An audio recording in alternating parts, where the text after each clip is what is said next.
Have you ever heard someone say, when life gives you lemons, you know how to complete it, right? You make lemonade. But what if I told you that that isn't quite the whole story? Normally, we say that phrase to talk about the power of optimism in the face of adversity, and that certainly is an inspiring message. But the true story of the lemon may surprise you and reveal an even deepened lesson about success. The truth is, sour sells. In the 2022-2023 season alone, it's estimated that U.S. growers produced over 1.12 million tons of our favorite yellow fruit throughout California, Florida, and Arizona. But even that wasn't enough to quench America's thirst for nature's most sour citrus. That's because over the same time period, we imported over 181 million tons of lemons, mostly from Central and South America. And it makes sense when you consider that lemons end up in everything, from drinks to pies to oils, and even online chat groups who wonder, can you put lemon juice in your eyes? It's a true story. The truth is, lemons are everywhere. So much so that people for hundreds of years have wondered, so where do these originally come from? So when gene sequencing advanced enough in the 1990s, some scientists ran tests and discovered that lemons, even though they've been in the Western world since the Roman Empire in 200 AD, are actually hybrids of the bitter orange and citron. That means several thousand years ago, someone in Asia looked at the most sour and unpleasant fruit combo in the known universe and said, can I make it worse? And voila! Just like other ill-fated love childs throughout history, the humble lemon was born.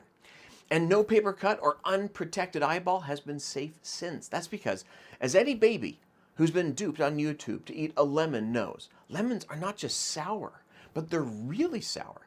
When scientists rate the pH levels of different items, pure lemon juice is routinely on par with stomach acid. The only thing more dangerous is battery acid. That's some real puckering power. So just as raisin oatmeal cookies pretending to be chocolate chip cookies at parties are the reason I have trust issues, I understand why those babies on YouTube forever distrust adults. That's right, boys and girls. When life gives you lemons, we were the ones who made lemons in the first place. So what does this have to do with influence and success? Now, don't get me wrong. Life can throw some real zingers our way. Unforeseen circumstances like nature, COVID, or other external forces can derail even the best laid plans. But a lot of the time, our behaviors have created the very problems we struggle with. So instead of forcing a smile and making lemonade, what if we stopped and asked, how did this set of lemons get here in the first place? And did I make them? A friend of mine told me the story of how she mentored someone to trade stocks. She knew that it took daily consistency and effort to create results and tried to communicate this to her mentee. But the mentee thought they could just plug in the equations and skip town for a few weeks and come back to a tidy sum waiting in their bank account. As you can guess, things went disastrously for the mentee, and they returned to find significant losses in their spreadsheets. During the same time, my friend's diligent efforts resulted in a sizable return. When the mentee saw the difference on the balance sheet, they were surprised and dismayed. Their response to my friend, I guess you're just luckier than me. This is a sign I need to focus on other better opportunities. That optimistic lemonade aside, this person didn't realize that the lemons were entirely of their own making.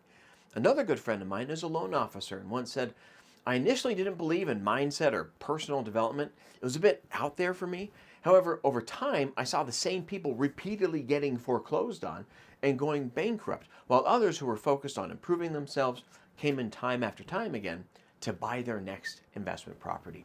And yet financially, they all started in the same place. One group of people unknowingly created lemons and grappled with the consequences, while another learned how to change their behaviors and avoid lemons entirely.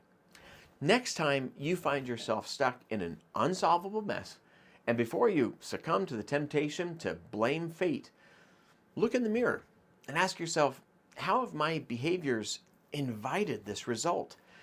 How can I change my behaviors to invite a different result in the future? On my desk, I have a quote that I read often. Abundance of opportunity never comes from scarcity of thought. If you feel like you're dealing with a lot of lemons right now, start to figure out how they got there in the first place. You'll soon find that changing the outcome for good is the sweetest lemonade of all. Just don't squirt it in your eyeballs. Thanks for joining me this week. Take care, guys.